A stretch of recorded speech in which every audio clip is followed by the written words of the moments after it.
Hi everyone. I'm going to present the results of the survey, which I've compiled in a PowerPoint presentation here. Participation in the survey was pretty good, 23 individual responses, so I'm really happy with that. The results are interesting too, so I'll summarize some of the salient points here, and where there's support for each of the ideas, I'll say what we're thinking or planning or doing about them right now. So first of all, just a short explanation of what each of these graphs means that I'm going to show you, and they all look like this. They're weighted averages on a -2 to +2 scale. -2 corresponds to strong disagreement, +2 to strong agreement, and then you have everything else in between with 0 is neutral. So I asked one or two general questions in each of the sections of the survey, and I'll start off with those questions first. Docs feel that inpatients are a big problem. Almost everyone strongly agrees with this. They also agree to a lesser extent that MD speed, our scheduling, and how we see patients all have an impact on wait times.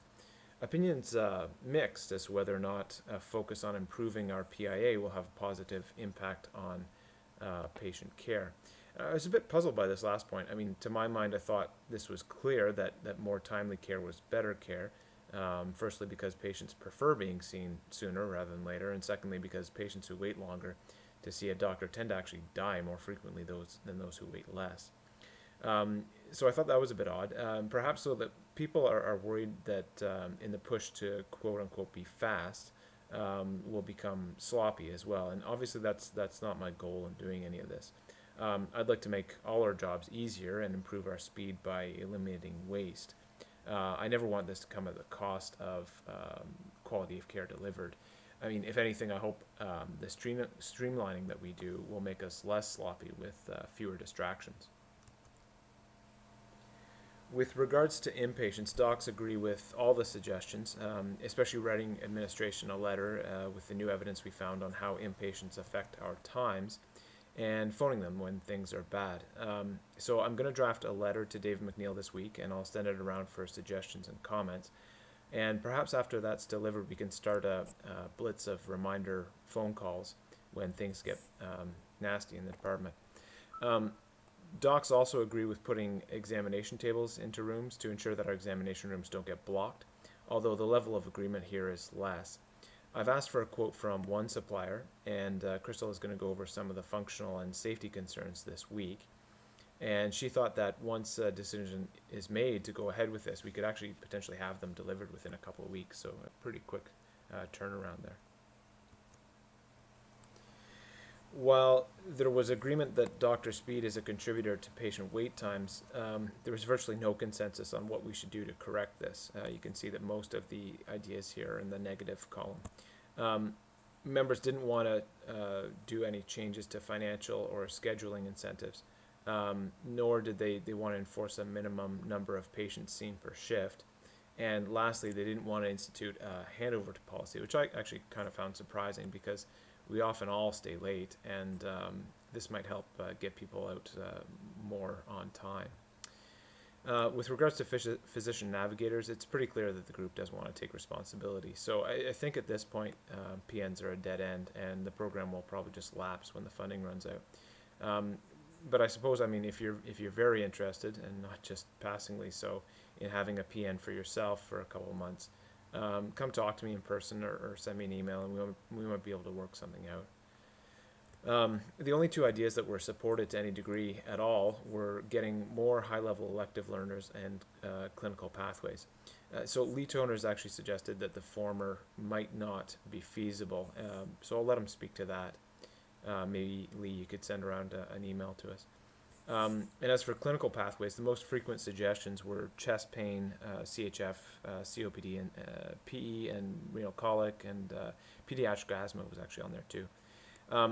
So I've just started working on one decision aid, 1 hour trope rule, which I think will be pretty interesting, and I think it'll hopefully be the first of several clinical decision aids. Rob and I plan to work with cardiology about this and get their input and buy-in. And if we get their blessing, then maybe we can start using that by the end of October. Thereafter, I hope to generate about one decision aid per month. So as previously, docs reiterated their support for ending all of their shifts in blue zone. We made a decision to implement this a while back, but so far I haven't seen it done that often. Perhaps it is being done, and I'm just not seeing it in practice. But I wonder, are there reasons why it is or is not happening? Um, Docs agreed that we should have more flex shifts and that some of our shifts should have an early call-in period. They also agreed that the 11 a.m., the see and treat, and the 8 p.m. shifts should be moved a bit earlier in the day. So Rob and I met to discuss these schedule changes today, and he's going to formulate a plan for the schedule, perhaps implementing these changes in some of these changes anyway in January.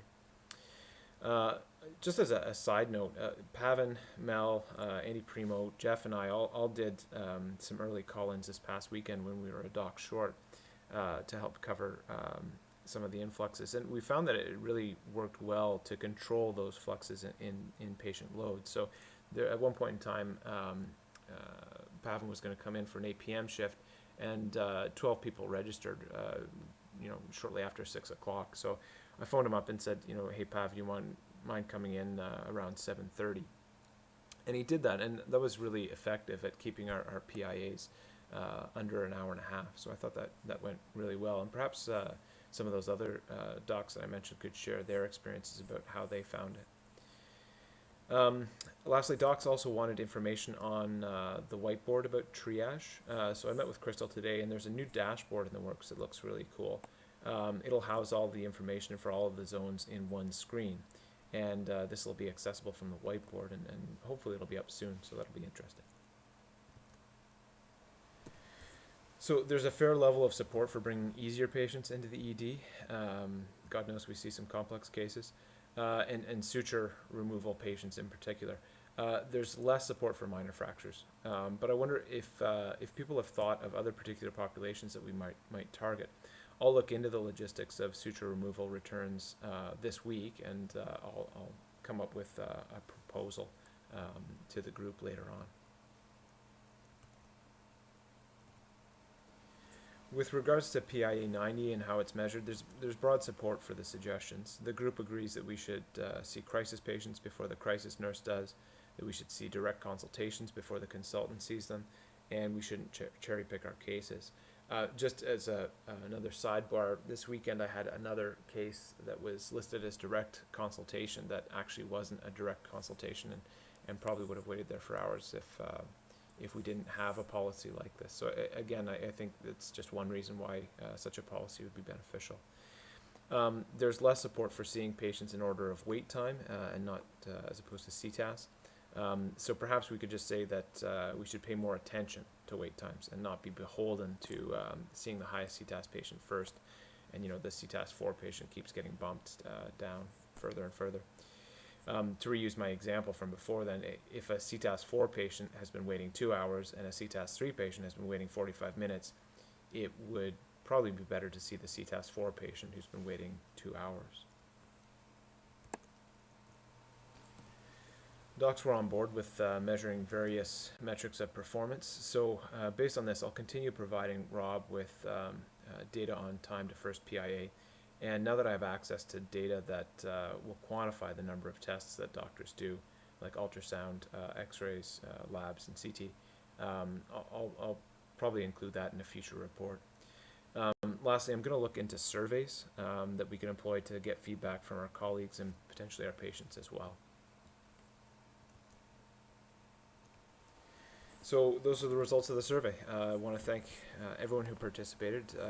This is really important because it helps guide what changes we want to make in our ED. So thanks very much for filling out those surveys. We didn't get a lot of time to discuss some of these ideas during the last rounds, and because it's rounds, only half of the group was able to attend. So hopefully we can have more of a discussion over email. Some questions that I'd pose to you guys are, were there any results that surprised you? Are there other questions perhaps that you would have asked? And are there any other ideas that you'd like to see in our department? So any commentary is welcome, positive, negative, or neutral. I want to thank you once again for taking the time to fill out the survey and to listen to this. I appreciate it.